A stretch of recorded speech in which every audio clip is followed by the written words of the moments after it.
Welcome back guys. आज की video में हम देखेंगे कि लास्ट वीडियो में अगर हम बात करें तो हमने टेलविंड सीएसएस को इंस्टॉल किया था, लेकिन उसमें कुछ स्टूडेंट्स को प्रॉब्लम आ रहा था। तो आज की वीडियो में हम उस प्रॉब्लम्स को टैकल करेंगे और हम देखेंगे क्योंकि अब टेलविंड सीएसएस का एक न्यू वर्जन आ चुका हुआ है, तो हम उस न्यू वर्जन के मुताबिक किस तरह टेलविंड सीएसएस को इंस्टॉल करते हैं। तो आज हम टेलविंड सीएसएस के लेटेस्ट वर्जन को इंस्टॉल करने जा रहे हैं। तो उसके लिए आप लोगों ने क्या करना है, आप लोगों ने सबसे पहले हमारे पास एक क्लीन जो हमारी फाइल है वो हमने क्रिएट कर ली है। ये हमारे पास एक क्लीन हमारी फाइल है और इस पे अब हम वर्क करेंगे और हम इस पे टेलविंड सीएसएस को इंस्टॉल करेंगे। तो जैसे कि हम देख रहे थे, टेलविंड सीएसएस इंस्टॉल करने के लिए हम क्या करते थे, हम शॉपिफाई थीम्स यहाँ पे हम आके अपनी डायरेक्टरी चेंज करेंगे। टेस्ट वन के अंदर आ जाएंगे। टेस्ट वन की मैंने एक new theme, clean theme create की है, टेस्ट वन। करंटली हम टेस्ट वन के अंदर आ चुके हुए हैं। अब यहाँ पे हम अपनी जो टेलविंड सीएसएस को इंस्टॉल करेंगे उसके लिए हम npm init की कमांड लगाएंगे। ये हमारी टेलविंड सीएसएस हमने कमांड लगा दी जिसमें हमारी थीम के बारे में उन्होंने बताया हुआ है, सारा ऑथर क्या है, इसका नेम क्या है, वर्जन क्या है, डिस्क्रिप्शन, मेन, एटसेट्रा एटसेट्रा। उसके बाद हम इंस्टॉल करने के लिए टेलविंड को कमांड लगाएंगे npm install hyphen capital D Tailwind CSS। अब यहाँ पे टेलविंड CSS के साथ हम पोस्ट CSS को भी देख लेंगे, इंस्टॉल करेंगे और ऑटो प्रीफिक्सर को भी देखेंगे, लेकिन इनकी हमें ज़्यादा नीड नहीं होगी। तो इनको हम इंस्टॉल कर रहे हैं, इनकी नीड पड़ती है लेकिन जहाँ पे पड़ेगी वहाँ पे मैं आपको बता दूंगा। अभी आप इससे ही कमांड को यूज़ करेंगे, ऑटो प्रीफिक्सर, एंटर, और ये हमारी जो टेलविंड सीएसएस इंस्टॉल होने लग गई है। Will wait until our Tailwind CSS install हो चुकी हुई है। हमारी टेलविंड सीएसएस हमारे 72 पैकेजेस में ऐड किए हैं और 73 को ऑडिट्स किया है 38 सेकंड्स के विद इन। तो हम आगे जाते हैं। आगे हम क्या करेंगे, हम एक न्यू फाइल क्रिएट कर लेते हैं अपनी CSS की। मैं इधर आता हूँ, अपने एक न्यू फाइल क्रिएट करते हैं, post CSS dot config dot JS। ये हमारी कॉन्फ़िगरेशन के लिए कॉन्फिग डॉट JS। हमने एक न्यू फाइल क्रिएट कर ली और इस फाइल के अंदर, इस फाइल को हम टेस्ट वन के अंदर क्रिएट करेंगे। ये फाइल हमारी एसेट्स के अंदर नहीं है, ये हमारी एसेट्स के बाहर है, टेस्ट वन के अंदर। हम इस फाइल में आते हैं और इस फाइल में आके हम अपने मॉड्यूल्स वगैरह राइट कर लेते हैं। लाइक हमारे पास मॉड्यूल है, मॉड्यूल डॉट एक्सपोर्ट प्लगइन्स, और इसके अंदर हमारे पास आती है टेलविंड CSS और एम्प्टी। उसके बाद हम कर्ली ब्रेसेस लगाएंगे, सेमीकोलन, एंड सिमिलर वे से ऑटो प्रीफिक्सर। ये हमारा मॉड्यूल डॉट एक्सपोर्ट्स हो गया। कहाँ पे हमने किया, post CSS dot config JS के अंदर। अब अगर हम बात करें आगे इसकी, तो हम आगे अपना वर्क करते हैं। लाइक मैं यहाँ पे npx टेलविंड CSS init। हमारी एक न्यू फाइल क्रिएट हो गई है Tailwind dot config dot JS की। और अगर हम इस फाइल के अंदर देखें तो इसके अंदर भी हमारे पास मॉड्यूल डॉट एक्सपोर्ट्स है। इसके कंटेंट के अंदर जाके हम अपने कंटेंट को राइट करेंगे। हम इधर आते हैं इसके कंटेंट में और इसके कंटेंट के अंदर लिखते हैं double quotation slash assets slash static. अब ये जो स्टैटिक है ना, ये हम यूज़ कर रहे हैं instead of name of file, कि हम एक फ़ाइल के नेम की जगह हम इसको यूज़ कर रहे हैं स्टैटिक को। और इसके बाद हम यूज़ कर लेते हैं डॉट लिक्विड के। इस फाइल के अंदर जो लिक्विड्स की फाइल्स हैं वो सारी इसके अंदर, इन कंटेंट के अंदर इंक्लूड कर ली जाएँ। अब सिमिलर वे से जो हमारी ये क्या करेगा, dot liquid static dot liquid, ये हमारे पास एक ग्लोबल पैटर्न है जो हमारी CSS की उन तमाम फाइल को इंक्लूड कर लेते हैं जिनकी एक्सटेंशन हमारे पास डॉट लिक्विड है। और सिमिलर वे से डबल कोटेशन, हम उन तमाम फाइल्स को वन बाय वन इंक्लूड करते जाएंगे जिनको हम इंक्लूड करना चाह रहे हैं। जस्ट लाइक मैं अपनी लेआउट की फाइल्स की लेआउट के अंदर जो मेरी लिक्विड की फाइल्स हैं उन्हें भी इंक्लूड करना चाह रहा हूँ, तो मैं यहाँ पे dots slash layout slash static dot liquid. अच्छा, इसमें आप ना दूसरी फाइल्स को भी इंक्लूड कर सकते हैं, जैसे अगर आप कंटेंट के अंदर आप अपनी जेसन की फाइल इंक्लूड करना चाह रहे हैं वो भी कर सकते हैं। अगर आप अपनी HTML की फाइल इंक्लूड करना चाह रहे हैं वो भी कर सकते हैं। तो ये आपके पास ऑप्शंस होती है। अब सेक्शंस के हम को इंक्लूड करते हैं।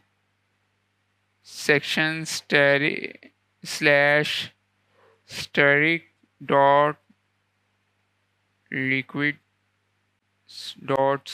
सेक्शंस के बाद हम देख लेते हैं, हम इसमें स्निपेट्स को इंक्लूड कर लेते हैं डॉट लिक्विड। सिमिलर वे से हम टेम्पलेट्स को कर लेते हैं। ये हमारे जो हमने फाइल इंक्लूड कर ली हैं अपनी। तो अब अगर हम देखते हैं यहाँ पे, हाँ एक और चीज़ मैं आपको बताऊँ, जैसे हमारे पास ये टेम्पलेट्स के अंदर कस्टमर की फ़ाइल है, ये हमारे पास सब वो डायरेक्टरी है। अगर हम इसको इंक्लूड करना चाहें तो इसको हम किससे इंक्लूड करेंगे, इसको हम इंक्लूड करेंगे। बाय द वे ये ऐसे भी हो जाएगी, लेकिन हम इसको इंक्लूड करना चाहें तो हम लिखेंगे हमारे जो टेम्पलेट्स में हमारे पास कस्टमर्स। अब इस कस्टमर्स की जगह पे हम इस तरह भी कर सकते हैं, लेकिन हम इसकी जगह पे सिंपल कस्टमर्स भी लिख सकते हैं। ये आप पे डिपेंड करता है। एज ए बिगिनिंग मैं आपको कस्टमर ही लिखना रिकमेंड करूँगा। Dot liquid. ये हमने कुछ फाइल्स हैं जो हमने अपनी टेलमेंट CSS के अंदर इंक्लूड कर ली हैं। आप इनको इंक्लूड करने के बाद आप लोग क्या करेंगे, आप लोग एक न्यू फाइल क्रिएट करेंगे, जिसमें जैसे कि मैं यहाँ पे अपनी test1 के अंदर एक न्यू फाइल डायरेक्टरी क्रिएट करता हूँ SRC के नाम से। और SRC मीन्स सोर्स। और इस सोर्स के अंदर मैं अपनी टेलमेंट CSS की एक और क्लास फाइल क्रिएट करता हूँ, टेलमेंट CSS डॉट CSS। और इस टेलमेंट डॉट CSS के अंदर हम अपनी मल्टीपल डायरेक्टरीज को इंक्लूड करेंगे। जस्ट लाइक कि अगर हम बात करते हैं अपनी टेलमेंट CSS की, तो मैं इसके अंदर इंक्लूड कर लेता हूँ टेलमेंट बेस को। सिमिलर वे से इसके अंदर इंक्लूड कर लेता हूँ टेलमेंट कंपोनेंट्स को। और स्पेलिंग मिस्टेक का आपने ख़ास तौर पे ख्याल रखना, क्योंकि ये आपके एरर्स की वजह बन सकते हैं। और थर्ड एंड लास्ट वन जो मैं इंक्लूड करूँगा इसके अंदर, वो हम यूटिलिटीज़ को इंक्लूड करेंगे। तो यूटिलिटीज़ को हमने इंक्लूड कर लिया है। अब यहाँ पे जब हमने ये काम भी कर लिया, और लास्ट वन जो हम काम करेंगे वो हम क्या करेंगे, वो हम करेंगे, जैसे मैं अपने यहाँ पे जाता हूँ, टेम्पलेट्स को क्लोज़ किया और लेआउट में थीम डॉट लिक्विड में आ गए। और यहाँ पे मैं अगर आप देखें तो हमारे पास ये देखें application dot CSS dot CSS की फ़ाइल है, जो कि हमारे एसेट्स के अंदर है। ये फाइल है, इसको हम रिप्लेस करेंगे बेसिकली। तो उसके लिए मैं क्या करूँगा, मैं एक कमांड लिखता हूँ npx tailwind -i for input slash. अब इनपुट कहाँ से लेना चाह रहे हैं, इनपुट हम लेना चाह रहे हैं SRC से, और उसको हम कहाँ SRC के अंदर से tailwind डॉट CSS का हम इनपुट ले रहे हैं। और आउटपुट हम कहाँ देंगे, -o for output dot slash assets slash Tailwind CSS dot CSS। डेट्स आर एंटर। हमारा ये ट्रांसफ़र हो चुका हुआ है। अगर हम देखें अपने टेस्ट वन के अंदर तो अब देखें Tailwind dot C S S भी आपको यहाँ पे मिल रहा है। तो यहाँ पे हम देखते हैं टेलविंड सी एस एस में हमारे पास ऑलमोस्ट कितनी लाइंस का कोड है हमारे पास, ये बन जाता है 552 लाइंस का ये कोड बन गया है।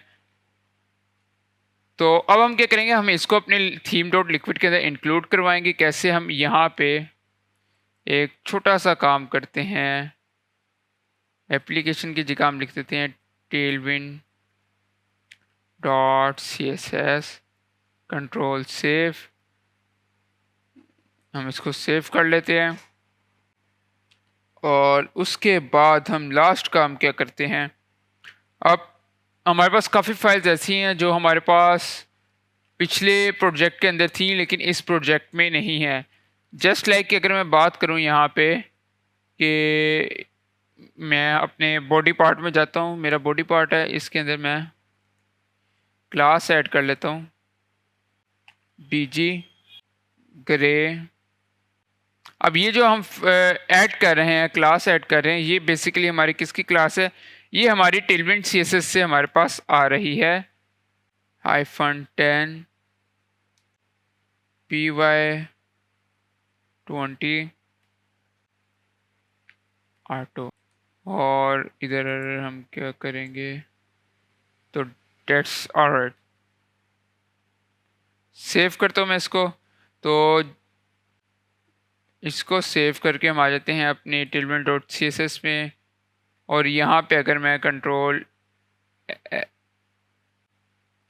सर्च करूँ, मैं लाइक मेरे बीजी की फाइल क्लास मैंने ऐड की थी, मैं उसको सर्च कर लेता हूँ बीजी हाइफन ग्रे। नो रिज़ल्ट, हमें कोई रिज़ल्ट शो नहीं कर रहा। अब इसको हम रिज़ल्ट देखेंगे कैसे, हमारी ये फाइल कैसे इंक्लूड होगी, अब हम उसको डिस्कस करके अपने इस वीडियो को ख़त्म करते हैं। सो हम इधर आते हैं, हमारे पास हम इनको सेव कर लेते हैं। लाइक मैं यहाँ पे अपने टेलविंड सीएसएस को सेव कर लेता हूँ, एप्लीकेशन डॉट जेएस को सेव कर लेता हूँ और इनको उसके साथ हमारे पास यहाँ पे बीजी यहाँ पे आ गए हैं। सो गाइस, अब हम यहाँ पे क्या करेंगे, यहाँ पे हम आके जो सेम हमारी ये वाली कमांड है, इसी कमांड को कॉपी करते हैं, कॉपी करके यहाँ पे पेस्ट करके हाइफन हाइफन वॉच की कमांड लगाते हैं एंड एंटर करते हैं और वेट करते हैं। तो अब देखिए हमारे पास यहाँ पे रीबिल्डिंग होने लग गई है। और अब हम आके अगर अपने टेलविंड सीएसएस की तरफ आएँ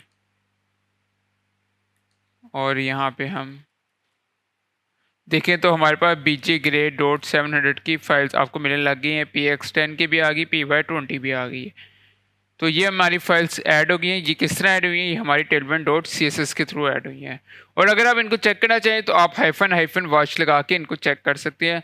तो गाइस, आज के लिए इतना ही, मिलते हैं अगली वीडियो में, तब तक के लिए खुदा हाफिज़।